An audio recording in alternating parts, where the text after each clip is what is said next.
And we shall begin to stream. Yeah. Hell yeah. Hold on, let me put this in the chizat. Boom. Time to go. They're always like, are you sure you want to tag everybody? Yeah. It's my fucking Discord. I can do whatever I want.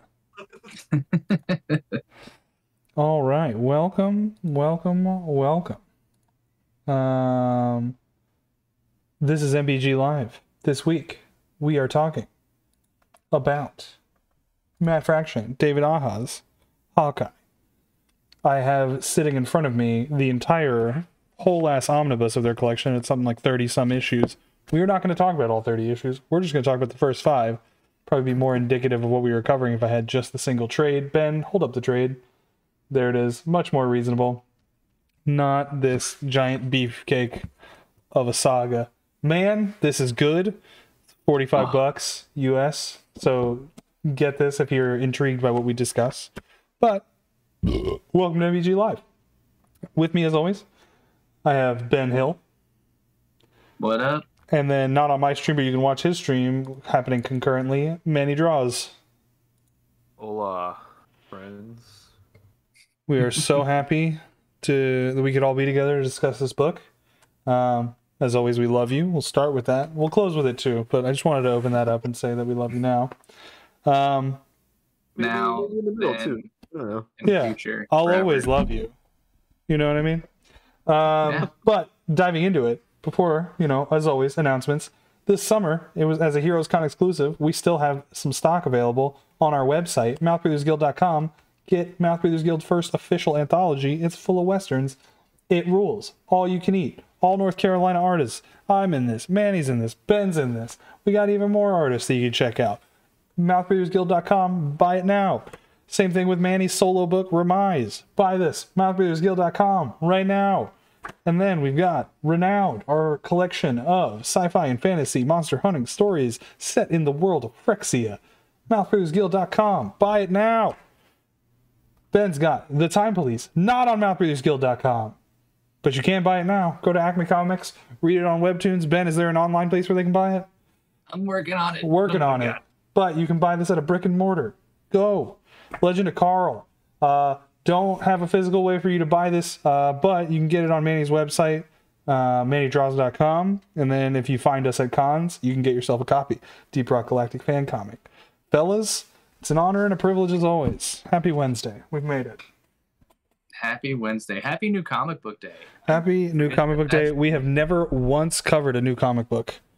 Maybe we will. Maybe we'll incorporate our polls. I never actually go to the comics bookstore on New Comic Book Day. Wednesdays are a busy day for me. I have to stream, so I don't have time after work to go pick up my polls. Work a long day, but I'll go this weekend pick up my polls. It should be pretty light. It's just whatever's really going on with the Energon universe. Other than that, I don't think I have any new books that came out this week.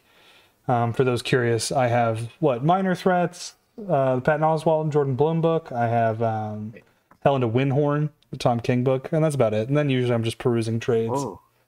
I'm You don't very have, jealous of Ellen Horn. Yeah, you guys Precious got metal? What's up? No precious metal on that list. Ooh, No yeah. precious metal. I do have Man's Best. That's another one I have on my list. The Porn Psych Pinch Soda and Jesse Lonergan book. Yeah. Very, very good. Yeah, there are a lot of things that I forget which week they come out, and so I end up being a week or two behind, and then I can't get the issues, and I go, fuck it, I'll just get the trade. And that's typically what happens with most series. But when I'm on it, I'm on it. And with the Energon books, I was 100% on it. I mean, I was like maybe 4 weeks behind schedule on those books, but once I caught up, whoo, worth it. Scarlet Destro out now, very good. Transformers, still crushing it. Still crushing it. But we're not here to talk about those books. We're here to talk about HAWKEYE by Matt Fraction and David Aha. This book, yeah.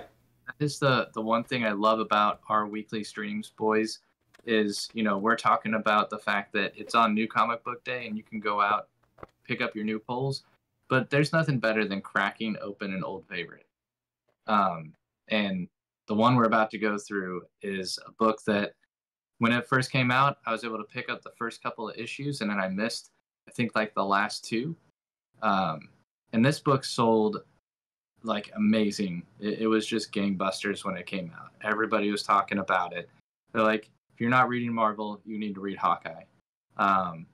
So I'm just glad that we have this Wednesday stream so we can go over old favorites, because this is definitely one of mine. Yeah. I do like when I started reading it the other day. Again, I enjoyed how every issue was pretty much like a story, rather than me being dragged along for like a million issues. It's just like bing bong, here's a little adventure, day in the life, Hawkeye, and next issue is another day. Yeah. I think you both bring up good points there, especially like because in the kind of world of post Joe Quesada that like writing for the trade is so prevalent, that like we've lost a lot of structure and tightness in, I think, writing and art. Art is always good no matter what your, how long your story is for the most part, but there really is a lot of value into picking up an issue and getting a full story. I feel that way about television as well. Like, I think streaming has largely ruined television. People say it was the golden age, but now I think we have 2-hour movies that are stretched into 8-episode seasons. We have just like an absolute bloat of understanding that someone's going to binge, and so they just pack it with filler.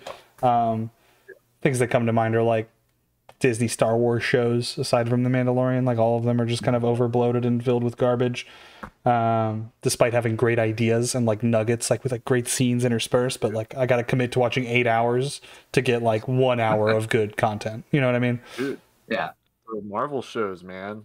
Marvel shows. Rough. The Hawkeye adaptation is a great example of that. There is some great stuff in there that harkens back to these books, and then there's a bunch of shit that I will never understand why they put it in here. Yeah. You could have made it a 90-minute movie, and it would have been fantastic. It would have been. Honestly. Yeah. Hour and a half, like the way movies should be. And I think Matt Fraction is a guy who's proved himself capable of doing both, like writing for the trade in a longer term story, and also just writing great single issues. Hawkeye is a great example of that. I think Sex Criminals is like a great example of writing almost for the trade. Like, they knew how long that book was going to be, and they really went for it. Even though some of those issues are pretty self-contained, I think like every volume of it works really well as a standalone trade. Yeah, I mean, he's done so many other great things. Immortal Iron Fist, which I love. The Adventures of Jimmy Olsen, fantastic. He's got so many other credits I'm sure I'm completely overlooking right now. Those are the ones I've read and just loved. Did Matt Fraction and David Aja do Iron Fist as well? Yeah, and Ed Brubaker wrote that with Matt Fraction. Yeah, okay. So it's a lot of my favorite things piled into one. You know what I mean? Yeah. I mean, like Hawkeye, the influence and importance of this book, I don't think can be overstated. Once this book, all the graphic design, ripped right out of this book and used in the show. So, not just to the show, but like to Marvel of the era. Oh, what's McMeister? Yeah. Good old Bailey, not to dox you, but what's up, bud? Get him! Get him! No, the formatting of this book, the kind of retro styling, the quippy kind of pacing and tone throughout, I think kind of the experimentation of panel shapes and kind of layouts on pages, the importance of like signs and background details, and like just tone and pacing overall, like I think was incredibly pervasive in all Marvel comics after this book came out.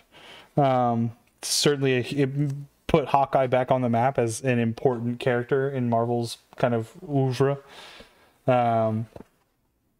It's a really, really, really, really good book. It's like all I can really say in so many words. Yeah, I absolutely love David's work. Especially in this book, but like his graphic design sense, his design sense in general, just insane. Yeah, I absolutely love it. God, he didn't color it too, right? No, Matt Hollingsworth did most of the colors. Jordy Belair did some issues. Cool, cool. Javier yeah. Polina, he did some issues. Does your trade come with the Young Avengers story? Yes. It does. Cool. It does.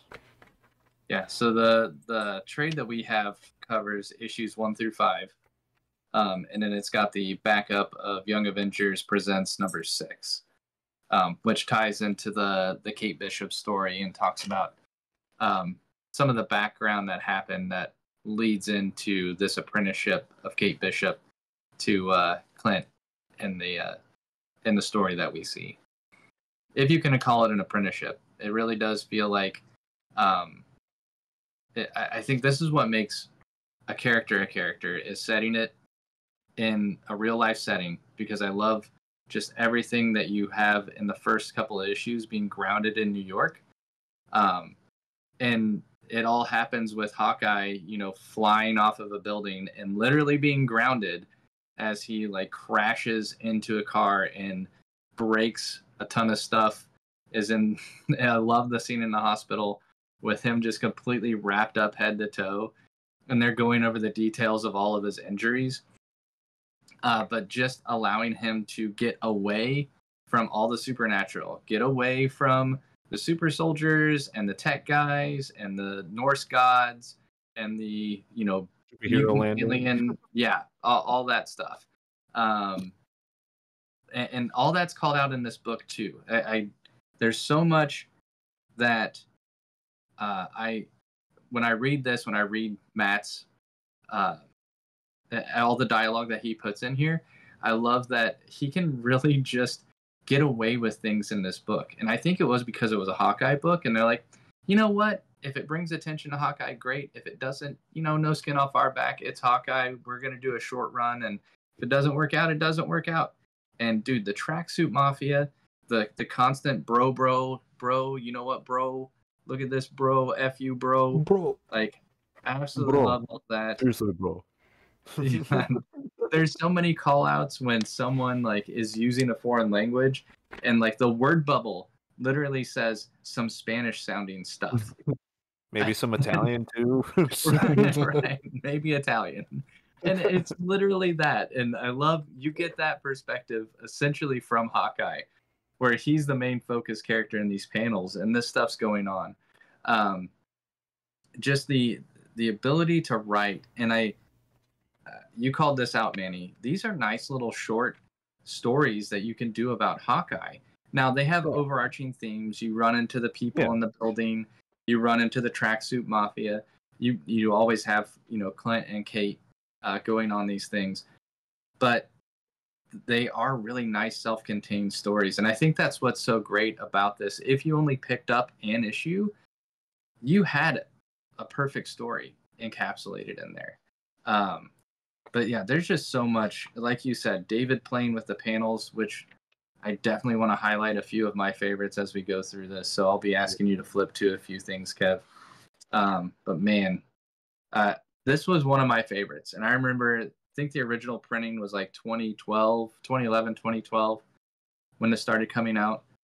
So I was still in advertising.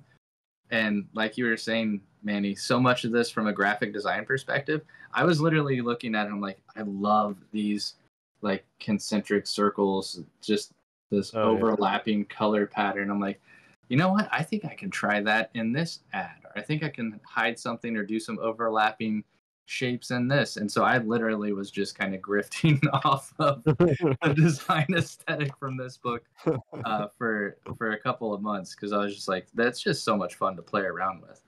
Dude, seriously, that's a whole lot of fun. Oh my gosh, I'm getting rated by Anthony Wheeler, dude. What up, Anthony? Wheeler. Oh my gosh. Hell yeah. Oh my dude. gosh. Thank you for the follow, Amy. Oh my gosh. Anthony, I love you. Mama, ice cream, gang. Yeah, tonight we are diving into Hawkeye. We're talking about it. We're getting weird. We're getting hot and heavy, guys and gals and peoples. That's right. Thanks for joining. Yeah. Welcome to the show. Oh yeah. So diving in. we've talked about several books, and I want to get over to Kev in just a second because I know I mentioned the writing aspect, so I definitely want to hear your thoughts, Kev, on Matt Fraction's writing. But it takes several things for me to be interested. I want to see somebody playing around and having fun with panels and with shapes and with just the way that they tell stories. Dialogue has to be interesting and witty. And then you guys know I love onomatopoeia, man. And I don't know if it was Chris Eliopoulos. He's listed as the letterer in this book, or if that's David doing it on the page. But I absolutely love all the onomatopoeia, and we get hit with it hard with like the traffic and all the beep beep honk honk, just showing how congested downtown New York is. Man, there's so much that I love about this entire book. So good. 100%. So Kev, from a writing perspective, when you look at this, what is it that you see? How do you react to it? Are there things where you're like, he's kind of playing to a certain type, or what are your thoughts? I think that Matt Fraction has a really, really strong sense of pace and rhythm. He can overwrite like more than someone else could get away with, and like do like really dense like passages of text or like really heavy back and forth dialogue or caption, but still make it flow really naturally with the way he breaks things apart and kind of the phrasing, the turns of phrase that he uses, and enough like kind of light humor and wordplay throughout that it always like works really well and flows very smoothly. I think that like he has like a very like tongue-in-cheek kind of ironic, sarcastic, self-aware bent to his writing that never feels like overly pretentious or like sardonic. It's like very much like it almost feels like he's flexing on how hard he loves comics. Like I felt that way in like Patton Oswalt and Jordan Bloom doing Minor Threats, where it's like there are so many references and like wink wink nudge nudge like ribbing you one-liners throughout, but it never felt like overly done, over the top, obnoxious, or ever got stale. Like he keeps it fresh, even though he's kind of using the same bag of tricks over and over, issue over issue. And to be able to do that is like, and keep it kind of invisible is the sign of a really strong writer. And again, that ties like largely into his sense of pacing, like actions, scenes, how much you can actually cram into one 20-page issue.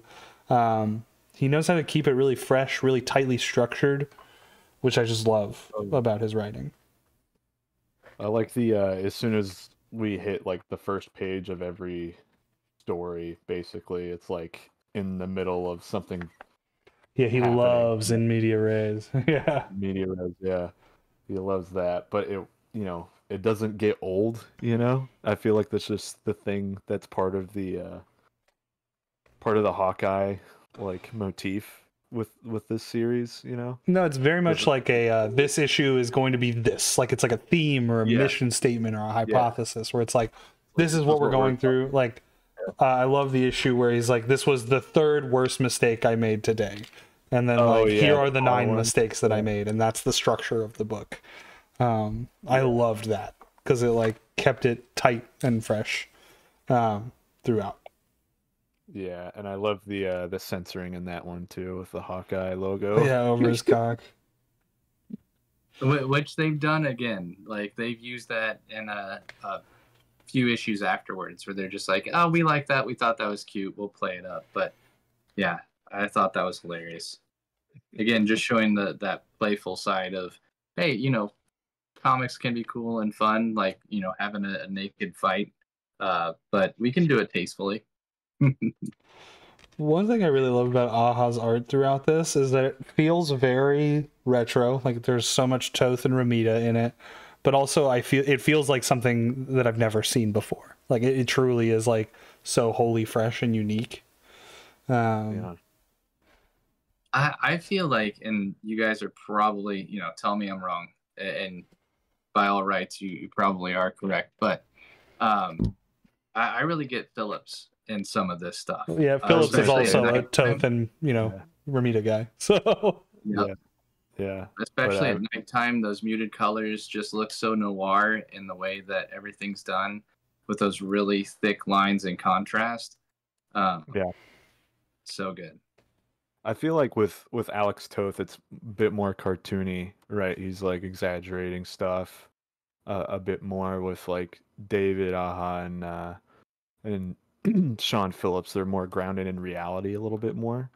You know what I mean? Yeah.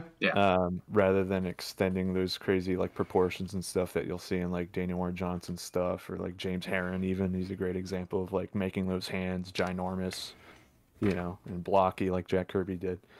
But yeah, I definitely enjoyed the aesthetic and the control of line work. Like if I were to draw this dog in the light, like as this car is coming towards it, I would definitely draw more hair, just because I can't go so this simple. Like I can't do it. Right. That And takes so I don't much know control how. and confidence, man. It's insane. Yeah. Showing the way that the rain is. I mean, it implies that there's rain. I've seen other artists Right. do rain that looks more like you would assume it would from a visual perspective. I just love how rough all this looks. There's just so much really big, thick, when the car swerves to miss Pizza Dog, those big, thick lines coming off of the car. I just love how expressive and chunky those are. And it's just all in the way that he draws. It's his way of doing things. But doing the silhouettes as well, where especially for like the tracksuit mafia goons, they'll be silhouetted, but their tracksuit stripes are either whited out or take on one of the background colors. It's just simple choices like that, but it just, from that design perspective, just allows your eye to go, oh, that's what that is. I know who those guys are. I don't need, a ton of little face marks and things like that and detail on the tracksuit to know that it's a tracksuit. Like, I know what these guys look like from the other panels.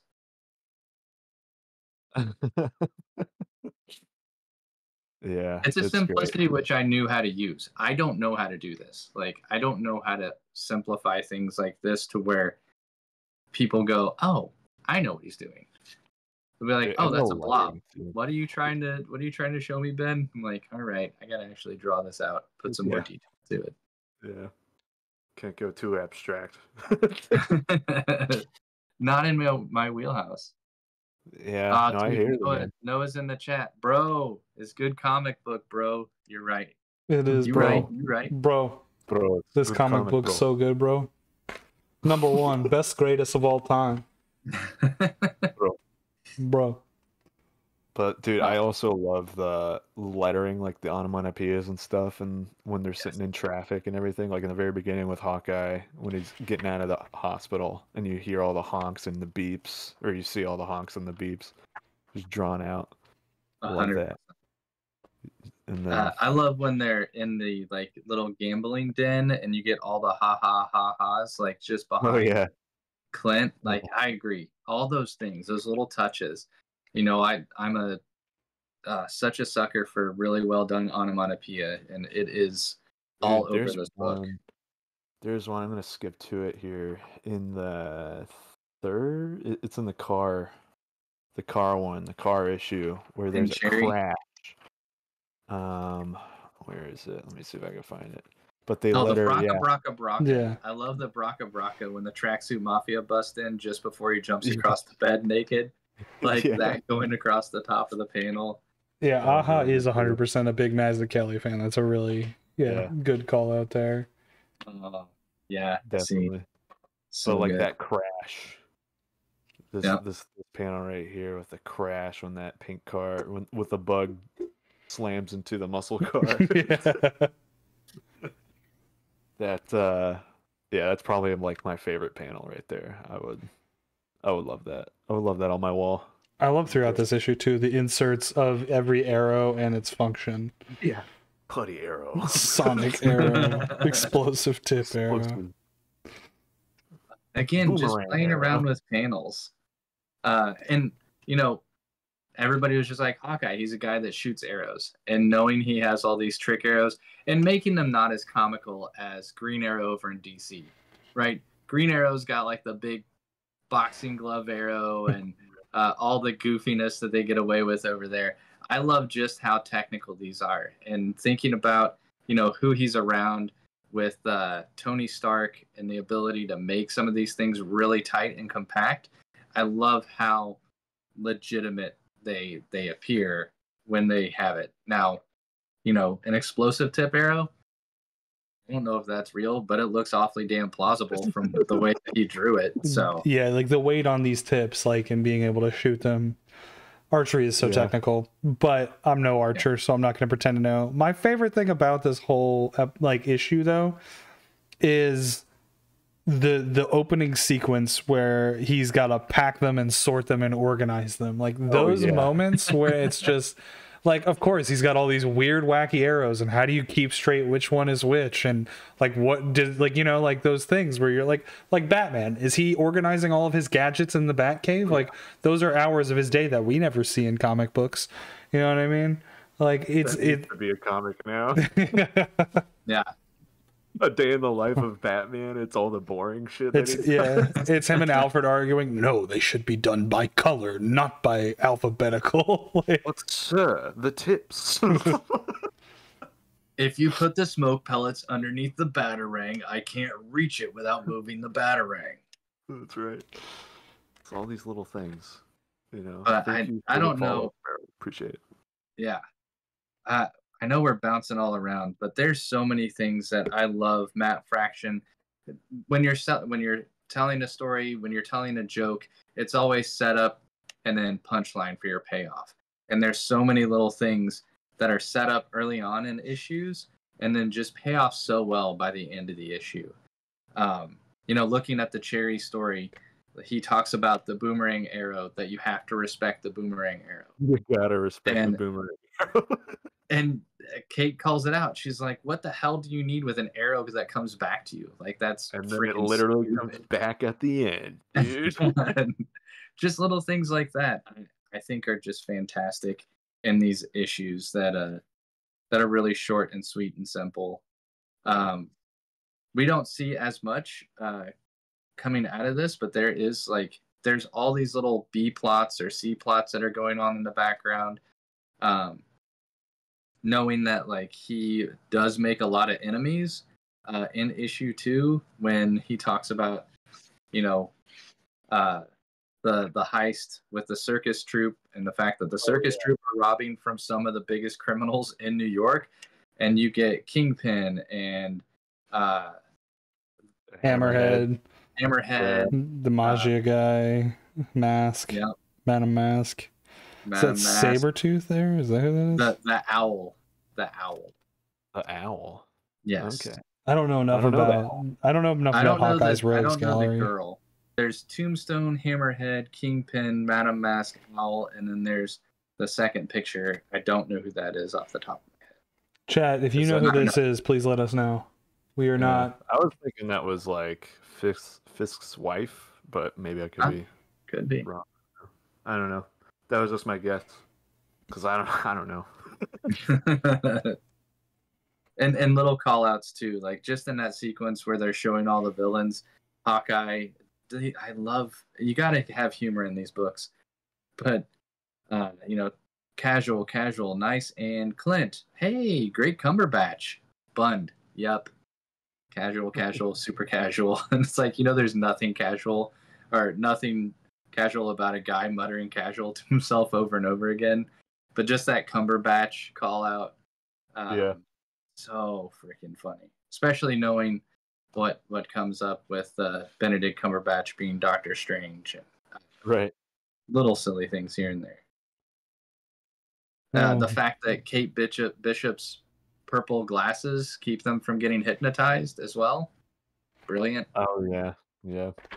I love also the use of what would be like white kind of grease paint, but just kind of fully capturing. I love these white panels that he uses throughout this like whole run, where it's just like the line work, like the simplicity. It's so cool.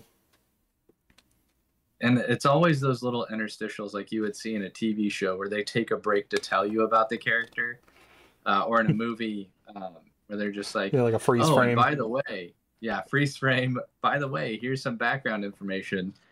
They did that with Kate early on in issue 2 as he's doing target practice. And oh That's man, so sick. Yeah.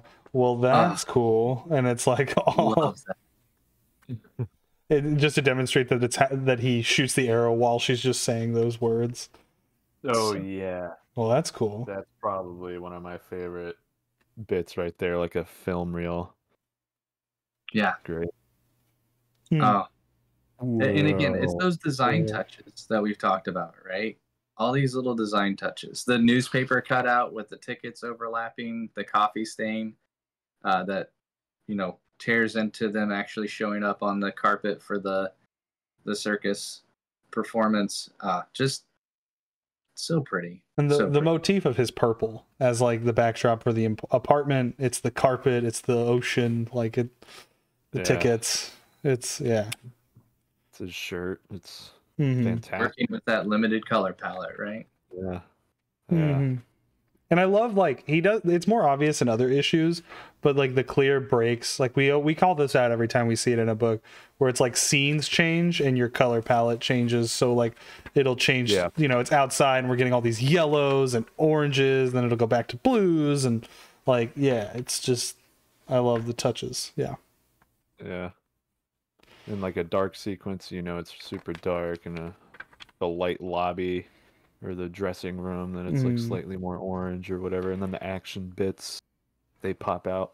I love this full-on blue. Dr. Caligari reference here, just with the circles in the hand and him looking Yeah. like that. Yeah. That's fantastic. Well, and when it comes to laying out a page too, like some of the color is just used for balance as well. Yeah. You get that when they go to do the escape, and the guy with the knife thrower shows up with the 2 swords, getting ready for the big battle.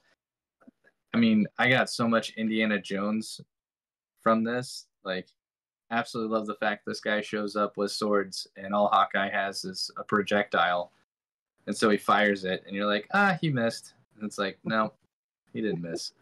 Then they just walk away. I mean, little things like that. And they're all over this book. That's what I love. It's not a book about gigantic action, full, page or 2-page splash panels. Everything is here done in a way that shows you character, shows you the ability to just design a story. And it's done in the choices of the way the panels are laid out, the way the dialogue is put on here, the way the colors are balanced, just absolutely everything that goes into each one of these individual pages. Oh yeah. Dude. Just him playing with these panel shapes, me like doing layouts right now for his story, and just like figuring out different sorts of layouts or whatever, and I'm looking at this book, I'm like, oh man, I could do some really weird stuff. Yeah, I know for the piece that I'm working on right now, and you guys have seen some of the page layouts, like all my stuff I'm trying to do outside of the box. And then when I look at this, I'm reminded, I would love to do some kind of detective story where we can just set up. I'm going to call out this specific page, Kev. So if you can go to this page, there are times where it is a nightmare for a reader to be overwhelmed by the amount of boxes that are on a page. But the way that Matt and David use these boxes to have a conversation between these 2 characters and still show where they're at in relationship to one another, I just thought this was a brilliant storytelling device. And I just look at that and I'm like, that's the perfect way to tell some kind of exchange over the phone, and some kind of detective noir, going back and forth with whomever, 2 characters that you're trying to build up and set up story between and develop this relationship, and the emotion that David's able to put on each of the characters. It's not just a standard one look on each page. Like, he is going through so many little tweaks and tones and facial marks on each of these to convey so much from these characters. And I look at that and I'm like, that's brilliant. What I'm working on right now, that doesn't fit that at all. But I absolutely, I keep that tucked in the back of my brain. I'm like, one day, I think something like this would be cool to try to do myself. What I like about this page too is that, like, when they're talking, and as you mentioned before, they're not in the same pose, right? They're moving around and stuff. Like, this is stuff that any normal person does. Like, you go out to a coffee shop, like, say you're an artist, you're at a coffee shop, and you're trying to understand, like, body language and stuff.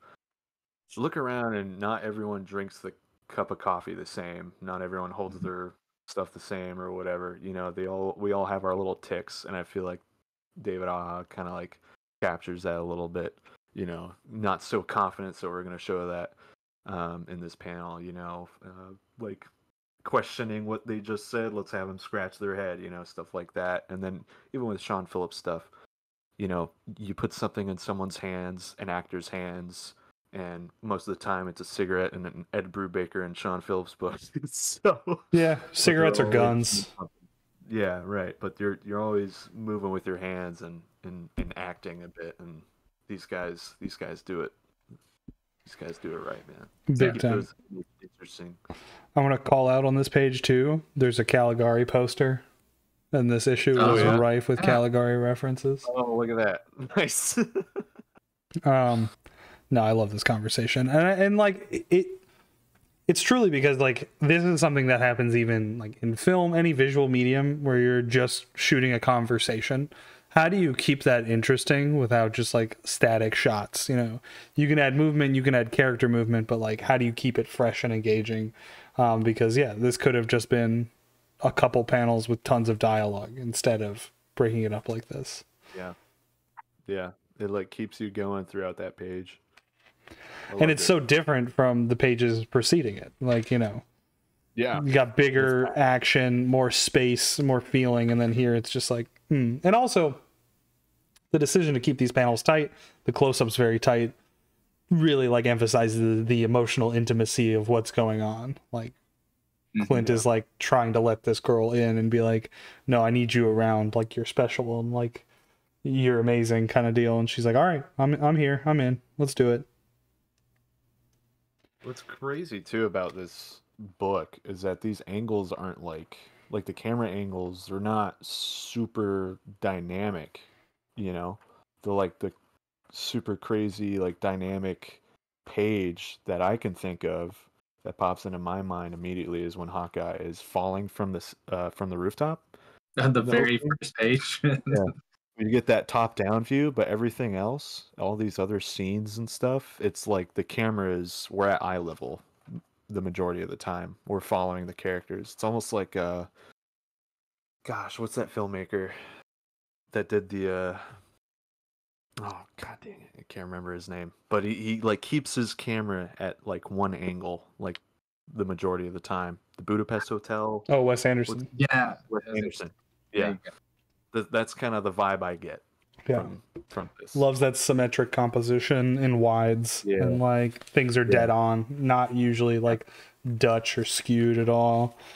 Yeah, and we don't get a whole lot of that in this, which I think is interesting. But there is a really good Dutch angle here with this shot of all the villains watching the money rain.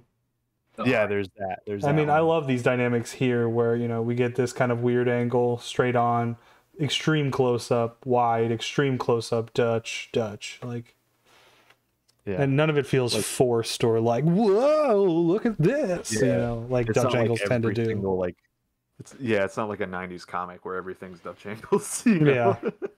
Spider-Man kicking through the fourth wall. Yeah. Right. And like his body in 15,000 weird ways. Yeah. But yeah, for like a superhero book, and this being like the Wes Anderson kind of director's kind of take, you know, I'd be interested to see a movie like that. Well, and I think it helps too when you do get some action, because as you pointed that out, just going from that last page of, you know, all the boxes, all the dialogue, flipping to the start of issue 3 with that cherry opening, when you do get these odd angles and, you know, he starts to play with perspective and everything, it stands out. You know, more often than not, a comic book artist is trying to make something on every single page stand out. So eventually you're just like, oh, it all just kind of, you know, you get used to it. Whereas I love the fact that this is a very human story between these two characters. And then when something dynamic happens, it really feels dynamic. Yeah. See, I've just been proven wrong. I just started flipping through Cherry again, and I was like, oh, Dutch angle, Dutch angle, Dutch angle, Dutch angle. Yeah, I mean, it helps that how do you make a card look active, right? Put it at an angle. But also with the Dutch angles, you have to remember that his panel shapes are very much locked to the grid, or like moved off of the grid, but maintaining, you know, very square or rectangular shapes. And the flat color palette doesn't draw attention to the fact that he's being super dynamic. So it's that balance. Like, it's very controlled chaos with what he's doing. Yum, yum, yum. Man, boys, what else can we say about the AHA stuff from this book before we get into the Javier section of issues 4 and 5? Which I do like their work as well, I will say. Yeah. Well, honestly, it was looking at Javier's work where I was like very obviously like, oh, this guy loves John Romita. Like, the eyes, the big faces, you know, like the shadows coming on the bridge of the nose and under the chin. Like, I was like, oh yeah, this is just like reading like 80s Spider-Man basically. And then like realizing that in Javier Pulido's work and then going back to AHA, I'm like, oh no, like that Romita is all still there too. Like, it's just manifested a bit differently. Yeah, I love the fact that the colors stay the same. The dialogue, the feel of it, as far as like the things that are written and the cool textures and everything really feel similar. But I think for the story that they tell, bringing in S.H.I.E.L.D., and so now you're seeing this giant spacecraft hovering over Clint's apartment. It's nice having someone else do that, because I think, you know, again, all the stuff that David was doing in the beginning, it's just all real life. It's all things that can happen, and he's working with objects that, you know, we're all familiar with. So to have, you know, the helicarrier show up above Clint's apartment, I like the fact that we have somebody new, because then it's like, oh, this is weird. Oh, this is really weird, you know, seeing this out of what we've already been reading. So I think that's a really cool departure from everything. And then focusing on Madame Mask as the villain, I think works so well with this this art style as well. Yeah, I love the when he's drawn Captain America, and it's very much Kirby. Like Big those time. eyes, it's like hardcore Kirby. It's great. I mean, even the proportions of his shoulders and his legs and the boots sitting in that chair. Huge. Just an absolute beefcake. Yeah. Blocks of muscle. That's great.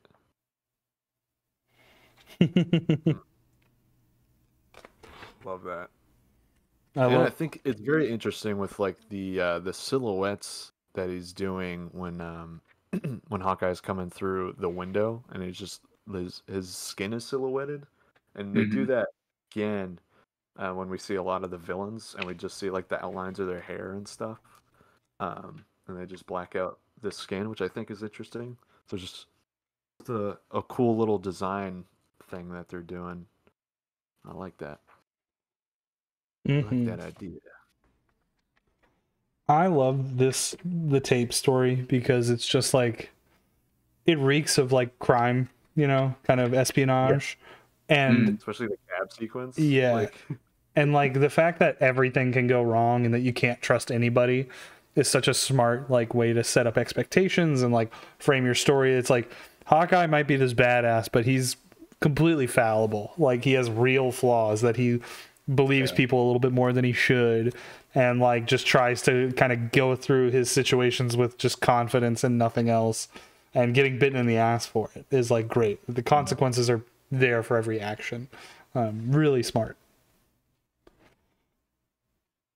Oh, Very cool. I love the auction for the tape, and just Yeah. seeing all the different villains that pop up at this crazy auction. And you've got the AIM guys sitting there, and you've got Hydra guys in the background over on the right hand side.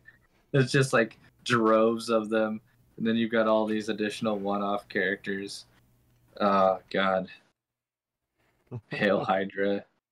Hydra gets in the game at 305. Gosh. And is this shot with the blue eyes the first time we ever see Madame Mask's eyes, actually, now that I'm looking at it? Are they always blacked out? No, we get a couple touches of them. Okay, never mind. So that is one thing you have to be careful of. I want to go back and look through it, because when you go and you see Madame Mask early on, a lot of her eyes are blacked out. They almost seem...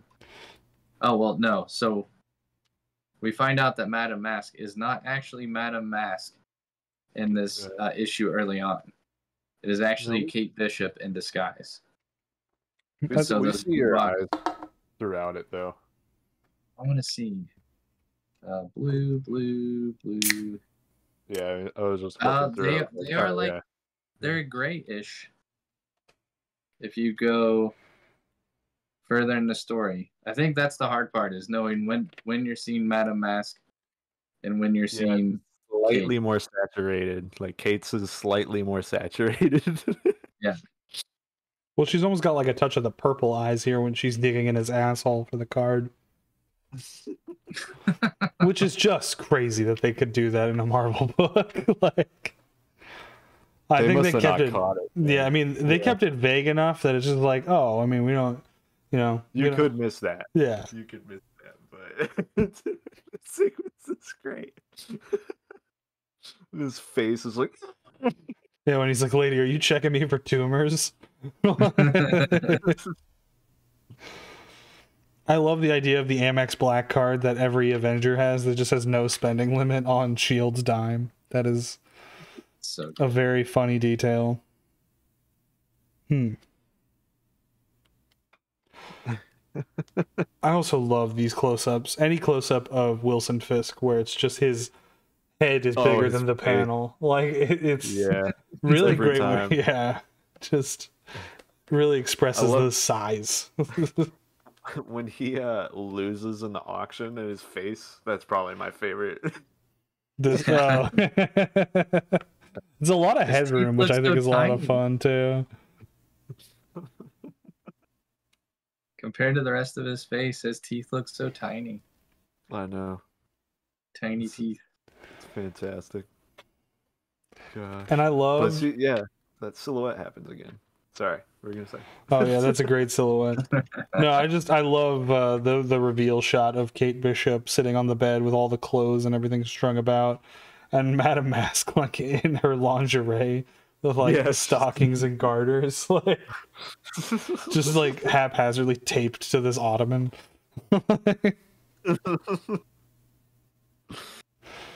Oh, that's funny. Just like the bra fillers and the boots and the gloves and the wigs. You always got to be prepared. You never know. You got to look like them in all areas, right? It's like would she bring this stuff? Like she mailed it to the hotel. The boxes, yeah. Are any of those like butt pads? So you can make sure that your butt looks as similar to their butt as possible. No, I think Kate Bishop is just well endowed. But the tits, we had to get the tits right. That's what those are. Well, because some of the filler looks different, right? There's some of them that's small that look like they fit the bra, and then there's some that are rather substantially larger. What that reads to me is Kate Bishop wasn't sure of Madame Mask's cup size, and so had to bring a couple options. Right, you know what I mean? Enough. It's like when you're not sure. I'm not sure if you fit into a medium or a large, so I'm just gonna get both and then return the one that doesn't work. You know what I mean? Gotcha. Just asking. Just checking for a friend. Brock just messaged Cake Bishop. Cake Bishop. Cake. Brock, you're in Manny's chat and not mine. You fucking whore. He's going where the crowd's at, man. I can't blame him. How many people are in crowd's over. Manny's chat? Am I inadequate? Manny had about 40 some the last time I checked. I told him we were over here too. They can check out 20 TV people in Spice Manny's and chat. MBG. Gawk. Yeah. Way to go, Manny. You're killing it. Fuck you, I'm on mobile. It's our fault that he's not at his place. Momo's home, so I'll be in both. Oh, look at that. Manny's got 23 people in his chat. I love that. I've got 4. That is awesome. You know, I've got a respectable 4. Yeah. You know, Hey, we but still I got got a good loyalists, right? That's That's right. right. We This got chat is the Bailey. VIP section. That's damn right, Bailey. Yep. Bailey and Noah hanging out. I mean, I'm not gonna complain. Hey, That's dude, fine. Brock can be over there. We got Bailey and Noah in ours. We're good. Yeah, spam Manny's chat with lots of emotes. Brock, just be Brock over in his chat. That'll make it interesting. No. You guys want to cover Transformers? I think Brock would have some interesting things to say about Transformers. Oh man, we're God. picking sides. Dang it. Can I be everyone's friend? Yeah, we're all friends here. We said this at the beginning of the stream. Brock said, "Fuck you, fart dick." You know what? Brock, you're banned. Oh no! Don't ban Brock. That's all right. No, wait, I'll put you in timeout. I'll put you in time. 600 seconds. It's 10 minutes. Oh no!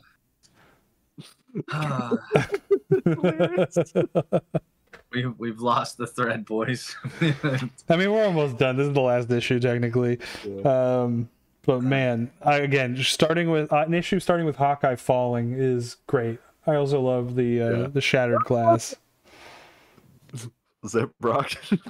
How dare you? Oh, no. How fucking dare you? Brock, we love you. We're just giving you a hard time. I love you guys too. Look, this isn't Nom, Brock. There are rules. Cars with tits Why on the am I table. shaking in the Fart fetal dicks position? off the table. Okay. Why do I have a necklace made of ears then?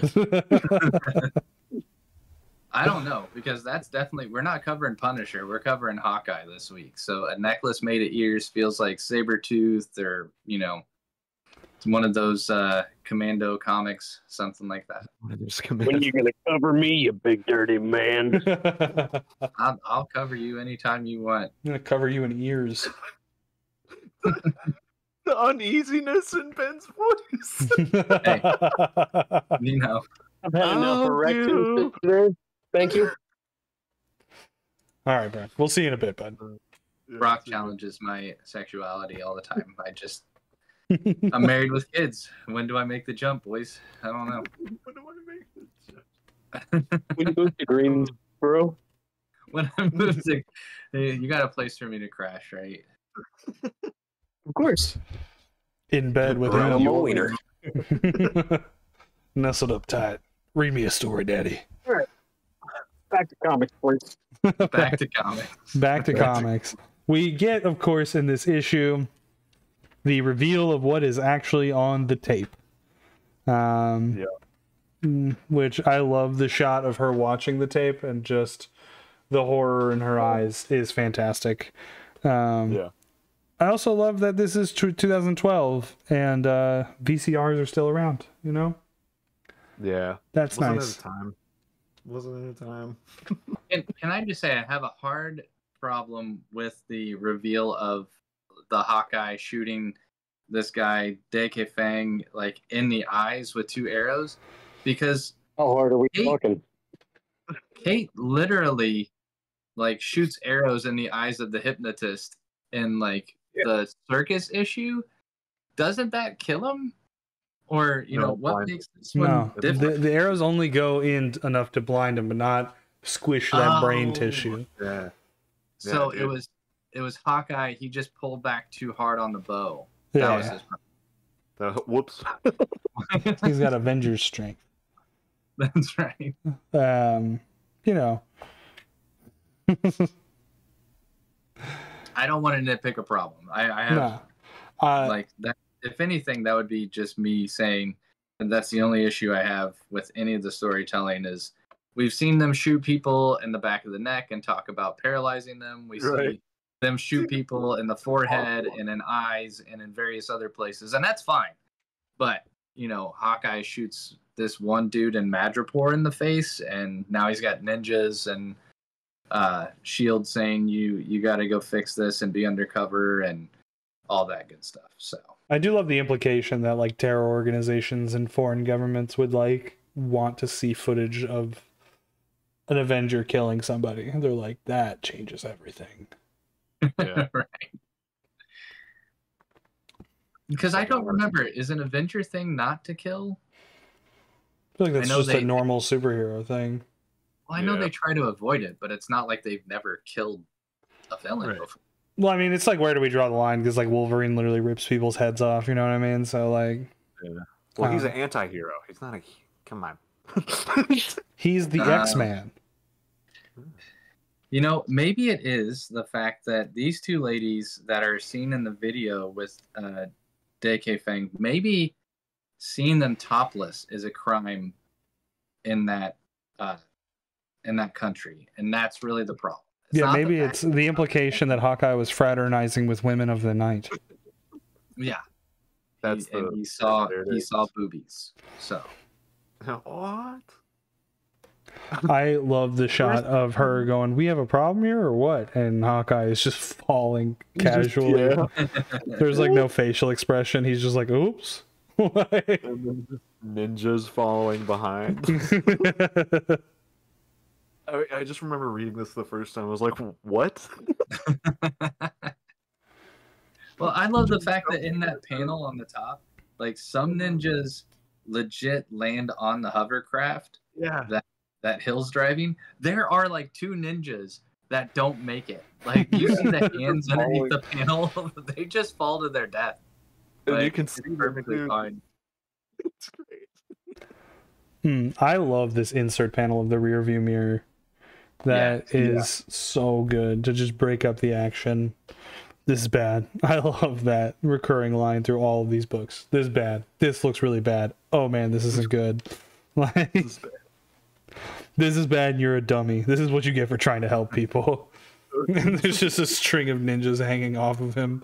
And then one, he's like, take my hand. He's like, nah. Never. Like, why? Well, I love the honest dialogue too. Just before that, note to self: then for the next life, screw everybody. Who am I fooling? Take my hand, take it, never. I don't want a next life. I just want a nap. So good. This was a very funny exchange between Madame Mask and Kate Bishop with the cigarette talk, where it's just like, do you smoke cigarettes? And she's like, no. And she's like, good girl, smart, live longer. And then like talking about quitting smoking, and then just saying, I'm going to stub an entire pack of cigarettes out on that pretty little face of yours. Like, I hate you so much, I'm going to start smoking after having quit for several years. I hate you so much. I love the body language with the security guards holding Kate, and she's just like... Looks so small. Like a still object, just that pose too is fantastic. She's just that light, man. They're so nonchalant about it. They're just like walking with her, like holding her up. Great. I love the zoom in on the face just before Clint shows up, because you get again the scale of Kingpin in the background and all the others, and she just has this shit-eating grin on her face. Yeah, that's great. The little smirk. Boom. And just the simplicity of the texture and the lines in the background. It's a lot of noise, but for a night scene, nailed it. That's a good idea right here. For your character it's still and following silhouette. perspective and stuff, but man, it's just it's not lines, it's color that are making that city. Yeah, big That's time. Fantastic. Good job. Great job. And this was one of my favorite panels, actually. The glass. Dude, the panels right before that close up of the arrow, like getting closer and closer to the window. I love that. I love that. Love that little bit. It's just slow motion, and then. Yeah, really clever way to animate without taking up a whole bunch of page, real estate. And the onomatopoeia, good glass. Yeah, like what you're saying. It's Oh wait, all of them shoe. cards, dude. The fact that he jumps with one shoe off and like cuts his foot on the glass that he just shattered as well. It's like, all right, come on, you should know better. Never mind. What's up, Mr. Blu-ray? I see you. I see you, you little nice guy. Look at you go. Toomp. There's little touches too. So he cut his foot on the glass, and when you have them kick down the doors and they're running down the hallway, that track, like the bloody footprint along with little sprinkles, like going down the hallway. I'm like, God, that's so freaking just little details, right? It's the little details. Yeah. The tape. Oh, that's right where I left it. And then they just look at each other and then run back. This panel is so good. Just like, what is the Greek statue with the Poseidon and his sons? Where they're all twisted up. Oh, yeah. Yeah. Yeah. Dude, and then we go back to the silhouettes with the panels underneath that. Yep. With like just the skin tones being blocked out. Very interesting. Mm-hmm. Selectively using it. Yeah. I mean, it looks good. It does look good. I just don't know if I'd have. I had zero confidence on my side. Just like, no, I gotta do everything. It's like, even for like the situations where like the silhouettes aren't like super obvious or clearly defined, and this shot of them walking off down the hallway, like, but it still just works so well. Yeah. Great. Ooh. Yeah, the shot. The big shot there. What a way to show just an intense moment of action and uncertainty in what's going on. I love the cliffhanger that comes from this. And him hanging down dead, like through the elevator, great. The door closes, the eye with the reflection in the door, perfect. Like, yeah, that one's a great panel. Great panel. And it's back in the hospital in the same pose as before from the other like issue. Where he's with the foot up and everything. Like, that's great. From issue 1. We won, right? And, the whole twist that the tape was fake the whole time, which is like a fun little way to kind of write them out of the situation where it's like, wait, did I gotta kill that guy? Do we have to live with that? Is that a ramification we have to deal with for issues to come? Like, nah. Nerd. Nah, no way. You thought he killed somebody? Dummy. No way. Nope. Come on. And that concludes your trade. I've got, probably 20 more issues in this omnibus. Yeah. And while I have the omnibus, I do just want to highlight the most iconic issue of the entire run. I don't even have to tell you what it is. It isn't the cartoon dogs, but that one is fun. Oh, cartoon dogs is great. But let me find it. I love the whole Penny arc. I mean, come on, wow, look at her.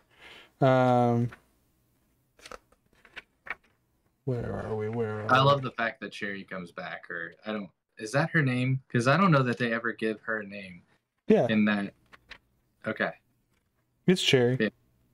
I love the fact that she comes back. It's Charles Bronson looking dude. He has the love interest of Cherry, and they kind of start to make references between Black Widow, and the fact that she's a redhead and Cherry's this redhead. So they're just like, did you two ever, And so they have to kind of play off of that for a little bit since they've worked together.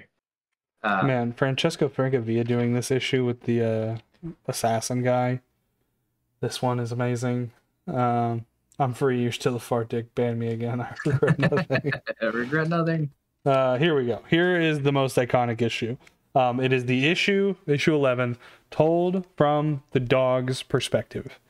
Oh yeah. And this is genius, where you have people talking and you don't actually hear what's going, don't and what, and low, and then everything is done through these visual signs of like the dog's thoughts. It's just these images and sounds of what he's hearing as he goes and runs through the building.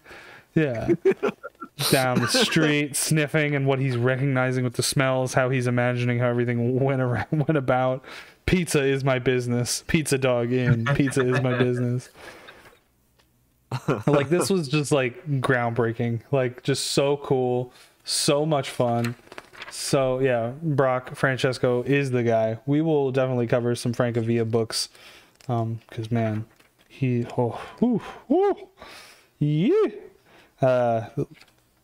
The hot dog, awesome. The pizza, the birds, the sound, like just this whole issue. Iconography of it all is fantastic. That heartbreak. Yeah, he looks at the dog. He's like, "Oh, look at the dog." Heartbreak, and then the dog comes back out, and the heart mends itself, and then he follows the dog inside. Tracksuit mafia. Those design touches, right? They're able to play with that again. Yeah. Like, I love the gibberish.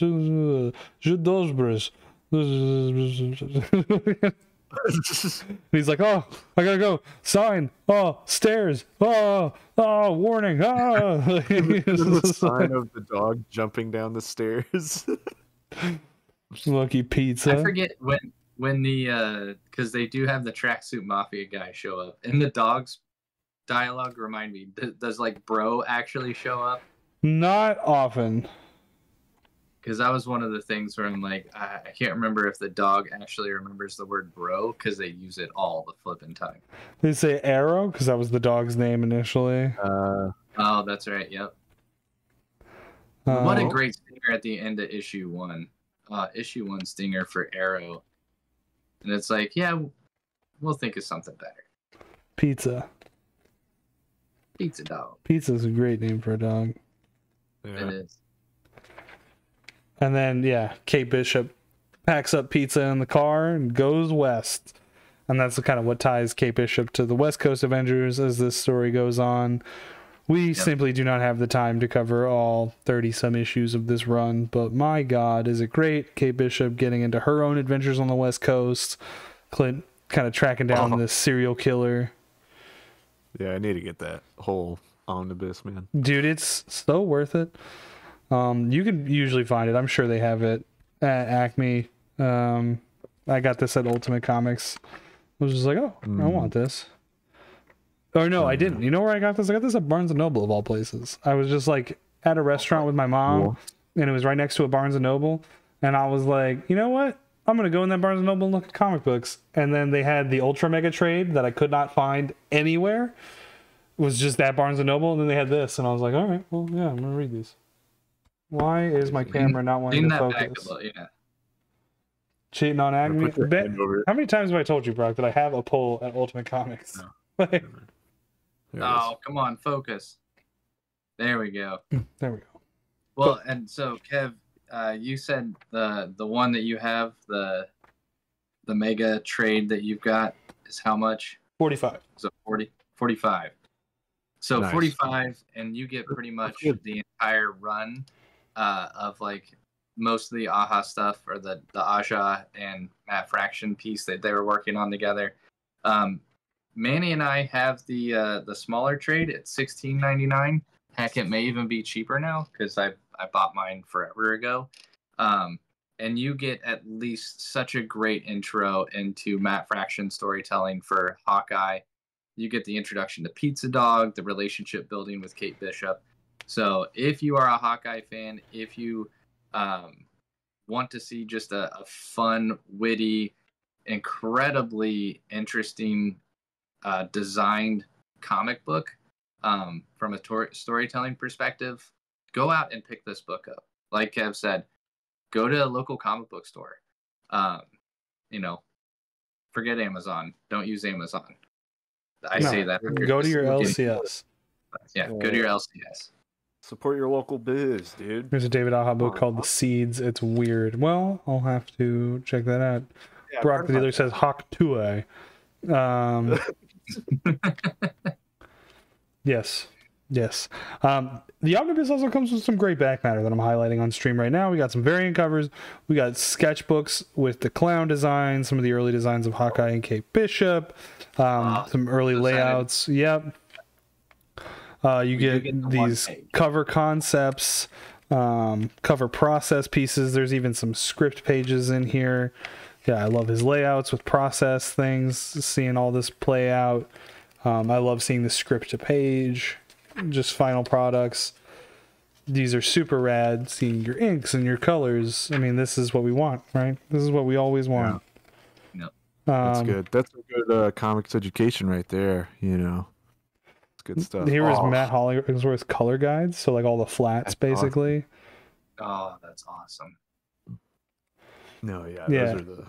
Yeah. And he has like a little piece about just describing kind of his thought process and why he went with the things he went with. Yeah. Oh, Manny Brock wants to know if you ripped the car from the cherry car. No. Just threw something cool on the front. I will now. No.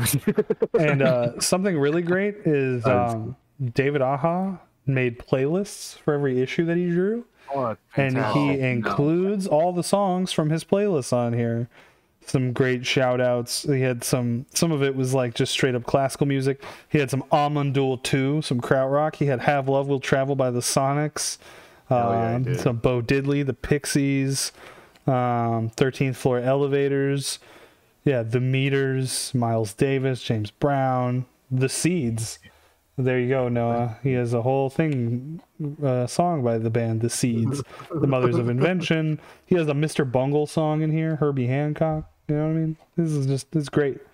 So if you need a reading soundtrack to what you're reading, there's a Velvet Underground in there, some old blues and Ma Rainey and Johnny Temple. Yeah. That's awesome. That's cool that they added that. Yeah. And then they're like, hey, here's more collected editions for you for some of the Kate Bishop stuff. So there you go. Gentlemen, closing thoughts. Brock, I love Mr. Bungle. Sorry. Dude. Yeah, it's a solid book. I mean, I don't know how else. Like, what could we say more? What more could we say? More say could?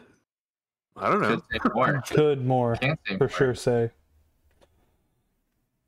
Get good. Yeah, I'm right there with you, Manny.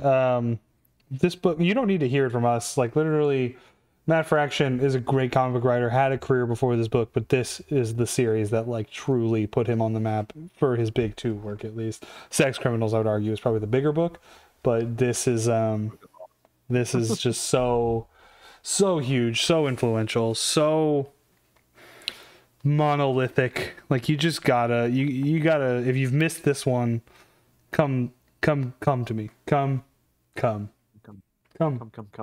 read. Come read with mouth. Come breathe, mouth read. We're in a guild with your friends. And speaking of the guild with friends, I know there's lots of people on our stream hanging out now, so thanks for everybody that's jumping on. And I know there are quite a few people hanging out over in Manny's feed. So, Kev, where can they hang out with us even when we're not streaming? If you like comic books, if you like hanging out with artists, if you like talking about nerdy stuff with your friends, there's a big old place for you on Discord. You can join the Discord. I believe the link is on my profile. If it's not, it's on Manny's profile, the Manny Draws. If not, if this is all too complex and you can't find the link, you can just go to mouthbreathersguild.com. There's a link to join our Discord. There's links to all of our socials. There is our web store to buy our comics. It'll take you to our newsletter. All the things you could possibly need to get in touch with the Mouthbreathers Guild and interface with a huge community of artists. Lots of friends hanging out, talking about comics, supporting each other. As Brock says, if you like good-hearted, creative, funny dudes with huge weenies, His words, not mine. Come hang out. We do love you, and we are looking to meet you, talk to you, share your art with us, share your favorite comic books, share your least favorite comic books. Tell us about your dog. Tell us about your dad. Can I meet your dad? I would like to. I'd like to meet your dad. I want to shake him in the hand. We also have a sci-fi podcast. Manny and Bailey, who's in the chat, host Some Call It Fiction. It is a science fiction short story podcast where Bailey will read the short story, kind of summarize what's going on, and Manny will not read it. I'll be there. He will That's riff. right. I will riff. I will go, wow, that was silly, and we'll go from there. And if you've encountered this Twitch and you're like, what the heck? How did I not know about this? We do this every Wednesday, and subsequently, we put these on YouTube. So if you go to the Mouthbreathers Guild on YouTube, you can watch all of our past streams, learn about comic books you haven't read yet, hear about our kind of interpretations, our analysis, as we are comic book creators, and we love the medium, and we just want to talk about it and share great books with you. So go back, watch those videos, comment your favorite comics that you like. You know, just talk to us. We love you. Comment your favorite comment. That's fine. Yeah, too. if you have a favorite comment that you've ever made, tell me about it. I want to hear about it. It does not have to be related to what we're talking about. Just if you like commenting or commentary. Bully them into finishing their tabletop game, chat. That good fucking luck, dude. Hey, nobody got time for that. Nobody got time for that. All right, I think that's all I got. But we are making more stuff, and we have stuff that we've made, and we've got people here that we can tell about it. So before we go, maybe we just tell, social media handles, just in case people want to check out. Again, like you said, every Wednesday, 8:30 Eastern Standard Time, we're on here talking about a graphic novel that we love.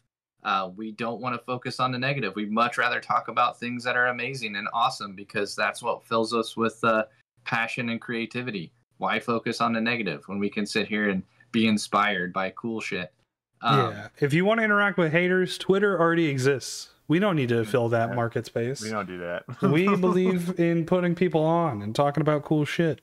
We try to be positive and celebratory. But yeah, Ben, you can find him on Instagram at Ben underskill at Ben _Hill _art.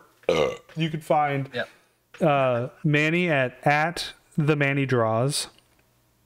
And you can find me at Kiwi Spicy. Otherwise, you can go to at Mouthbreathers Guild. And again, all of these social links are actually available on mouthbreathersguild.com. So you go there, you click on any of the artists who are guild members, it'll take you to their stuff too. We love putting people on. It's called a guild for a reason. We have several members, and we're always looking for more. We've rambled sufficiently long enough. I'm going to stop the stream because I'm tired. We love you all. Thanks for hanging out. We love you. Yeah. That's right.